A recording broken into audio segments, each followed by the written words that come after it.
ಹುಣಸೂರಿನಲ್ಲಿ ನಡೆದಂತಹ ಚಿನ್ನದ ಅಂಗಡಿ ದರೋಡೆ ಪ್ರಕರಣಕ್ಕೆ ಸಂಬಂಧಪಟ್ಟಂತೆ ದರೋಡೆಕೋರರನ್ನ ಮಟ್ಟ ಹಾಕಬೇಕು ಅಂತ ಹೇಳಿ ಕರ್ನಾಟಕ ಪೊಲೀಸ್ ಪಣ ತೊಟ್ಟಿತ್ತು. ಕರ್ನಾಟಕ ಮತ್ತು ಬಿಹಾರ ಪೊಲೀಸ್ ಜಂಟಿ ಕಾರ್ಯಾಚರಣೆಯನ್ನ ನಡೆಸಿ ಈಗ 5 ದರೋಡೆಕೋರರ ಪೈಕಿ 2 ದರೋಡೆಕೋರರನ್ನ ಅರೆಸ್ಟ್ ಮಾಡಿದ್ದಾರೆ. ಈ ದರೋಡೆಕೋರರ ಬ್ಯಾಕ್ಗ್ರೌಂಡ್ ಅನ್ನ ಕೇಳಿದ್ರೆ ನೀವು ಬೆಚ್ಚಿ ಬೀಳ್ತೀರಿ. ಯಾರಿವರು, ಏನ್ ಕತೆ, ನೀವೇನ್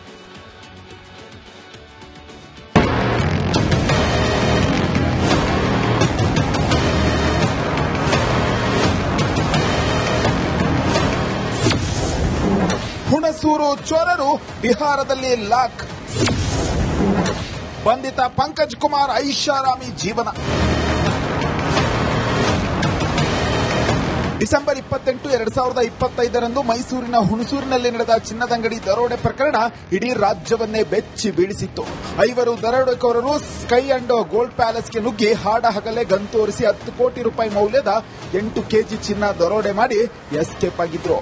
ಪ್ರಕರಣದ ಸಂಬಂಧ ಅಂದಿನ ಎಸ್ಪಿ ವಿಷ್ಣುವರ್ಧನ್ 5 ತಂಡ ಮಾಡಿ ತನಿಖೆ ಆರಂಭಿಸಿದ್ರು.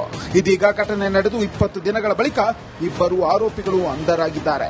ಬಿಹಾರದ ಬಾಗಲ್ಪುರ್ ಜಿಲ್ಲೆಯ ಪಂಕಜ್, ದರ್ಬಾಂಗ್ ಜಿಲ್ಲೆಯ ಋಷಿಕೇಶ್ ಸಿಂಗ್ ಬಂಧಿಸಲಾಗಿದೆ. ನಾಳೆ ಹೆಚ್ಚಿನ ವಿಚಾರಣೆಗಾಗಿ ಮೈಸೂರಿಗೆ ಕರೆತರಲಾಗುತ್ತಿದೆ.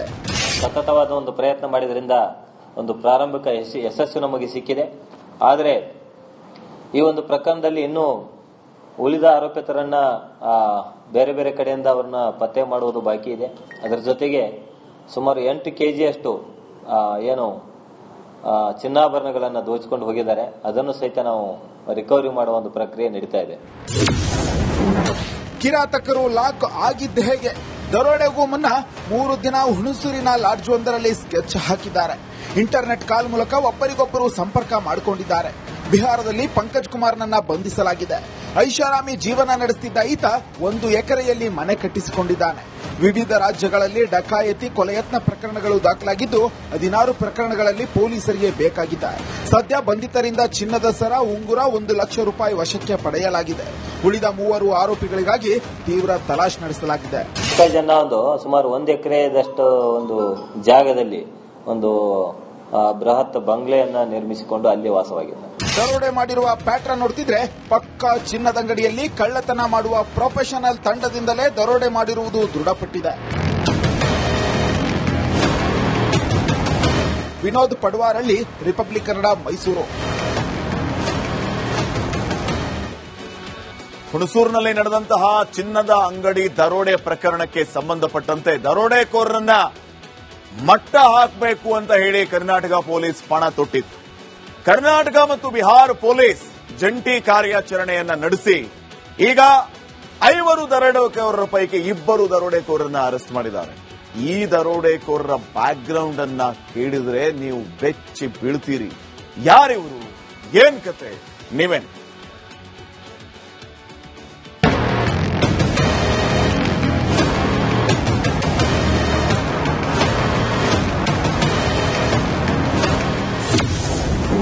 ಹುಣಸೂರು ಚೋರರು ಬಿಹಾರದಲ್ಲಿ ಲಾಕ್.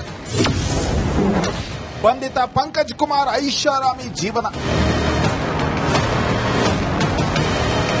ಡಿಸೆಂಬರ್ 28, 2025ರಂದು ಮೈಸೂರಿನ ಹುಣಸೂರಿನಲ್ಲಿ ನಡೆದ ಚಿನ್ನದಂಗಡಿ ದರೋಡೆ ಪ್ರಕರಣ ಇಡೀ ರಾಜ್ಯವನ್ನೇ ಬೆಚ್ಚಿ ಬೀಳಿಸಿತ್ತು. 5 ದರೋಡೆಕೋರರು ಸ್ಕೈ ಅಂಡ್ ಗೋಲ್ಡ್ ಪ್ಯಾಲೇಸ್ಗೆ ನುಗ್ಗಿ ಹಾಡ ಹಗಲೇ ಗನ್ ತೋರಿಸಿ 10 ಕೋಟಿ ರೂಪಾಯಿ ಮೌಲ್ಯದ 8 ಕೆಜಿ ಚಿನ್ನ ದರೋಡೆ ಮಾಡಿ ಎಸ್ಕೇಪ್ ಆಗಿದ್ರು.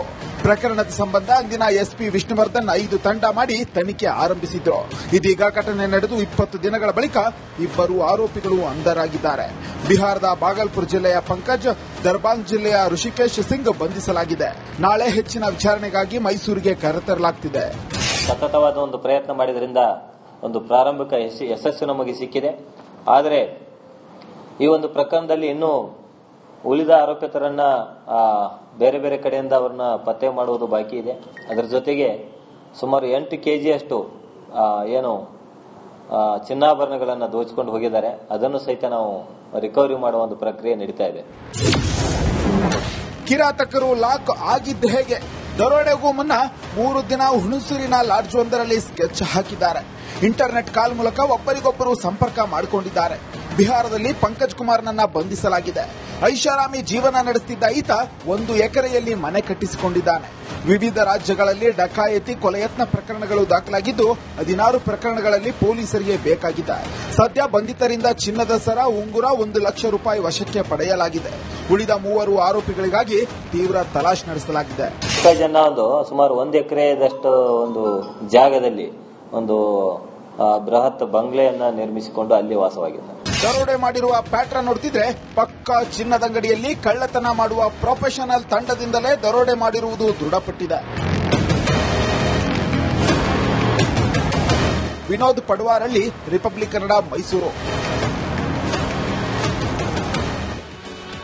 ಹುಣಸೂರಿನಲ್ಲಿ ನಡೆದಂತಹ ಚಿನ್ನದ ಅಂಗಡಿ ದರೋಡೆ ಪ್ರಕರಣಕ್ಕೆ ಸಂಬಂಧಪಟ್ಟಂತೆ ದರೋಡೆಕೋರರನ್ನ ಮಟ್ಟ ಹಾಕಬೇಕು ಅಂತ ಹೇಳಿ ಕರ್ನಾಟಕ ಪೊಲೀಸ್ ಪಣ ತೊಟ್ಟಿತ್ತು.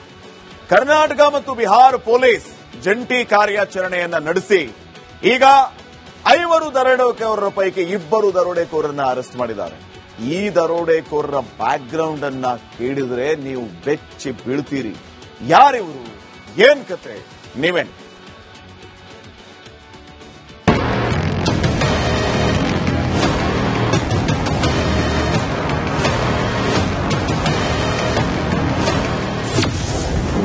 ಹುಣಸೂರು ಚೋರರು ಬಿಹಾರದಲ್ಲಿ ಲಾಕ್.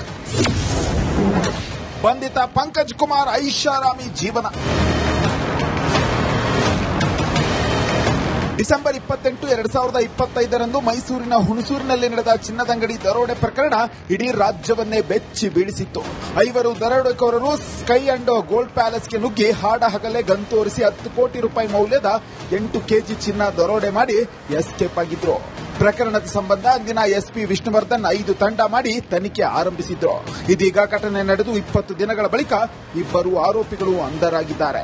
ಬಿಹಾರದ ಬಾಗಲ್ಪುರ್ ಜಿಲ್ಲೆಯ ಪಂಕಜ್, ದರ್ಬಾಂಗ್ ಜಿಲ್ಲೆಯ ಋಷಿಕೇಶ್ ಸಿಂಗ್ ಬಂಧಿಸಲಾಗಿದೆ. ನಾಳೆ ಹೆಚ್ಚಿನ ವಿಚಾರಣೆಗಾಗಿ ಮೈಸೂರಿಗೆ ಕರೆತರಲಾಗುತ್ತಿದೆ.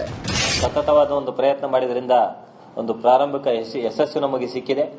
ಆದರೆ ಈ ಒಂದು ಪ್ರಕರಣದಲ್ಲಿ ಇನ್ನೂ ಉಳಿದ ಆರೋಪಿತರನ್ನ ಬೇರೆ ಬೇರೆ ಕಡೆಯಿಂದ ಅವ್ರನ್ನ ಪತ್ತೆ ಮಾಡುವುದು ಬಾಕಿ ಇದೆ. ಅದರ ಜೊತೆಗೆ ಸುಮಾರು 8 ಕೆಜಿಯಷ್ಟು ಏನು ಚಿನ್ನಾಭರಣಗಳನ್ನು ದೋಚಿಕೊಂಡು ಹೋಗಿದ್ದಾರೆ. ಅದನ್ನು ಸಹಿತ ನಾವು ರಿಕವರಿ ಮಾಡುವ ಒಂದು ಪ್ರಕ್ರಿಯೆ ನಡೀತಾ ಇದೆ. ಕಿರಾತಕರು ಲಾಕ್ ಆಗಿದ್ದ ಹೇಗೆ? ದರೋಡೆಗೂ ಮುನ್ನ 3 ದಿನ ಹುಣಸೂರಿನ ಲಾಡ್ಜ್ ಒಂದರಲ್ಲಿ ಸ್ಕೆಚ್ ಹಾಕಿದ್ದಾರೆ. ಇಂಟರ್ನೆಟ್ ಕಾಲ್ ಮೂಲಕ ಒಬ್ಬರಿಗೊಬ್ಬರು ಸಂಪರ್ಕ ಮಾಡಿಕೊಂಡಿದ್ದಾರೆ. ಬಿಹಾರದಲ್ಲಿ ಪಂಕಜ್ ಕುಮಾರ್ನನ್ನ ಬಂಧಿಸಲಾಗಿದೆ. ಐಷಾರಾಮಿ ಜೀವನ ನಡೆಸುತ್ತಿದ್ದ ಈತ 1 ಎಕರೆಯಲ್ಲಿ ಮನೆ ಕಟ್ಟಿಸಿಕೊಂಡಿದ್ದಾನೆ. ವಿವಿಧ ರಾಜ್ಯಗಳಲ್ಲಿ ಡಕಾಯತಿ ಕೊಲೆಯತ್ನ ಪ್ರಕರಣಗಳು ದಾಖಲಾಗಿದ್ದು 16 ಪ್ರಕರಣಗಳಲ್ಲಿ ಪೊಲೀಸರಿಗೆ ಬೇಕಾಗಿದೆ. ಸದ್ಯ ಬಂಧಿತರಿಂದ ಚಿನ್ನದ ಸರ, ಉಂಗುರ, 1 ಲಕ್ಷ ರೂಪಾಯಿ ವಶಕ್ಕೆ ಪಡೆಯಲಾಗಿದೆ. ಉಳಿದ 3 ಆರೋಪಿಗಳಿಗಾಗಿ ತೀವ್ರ ತಲಾಶ್ ನಡೆಸಲಾಗಿದೆ.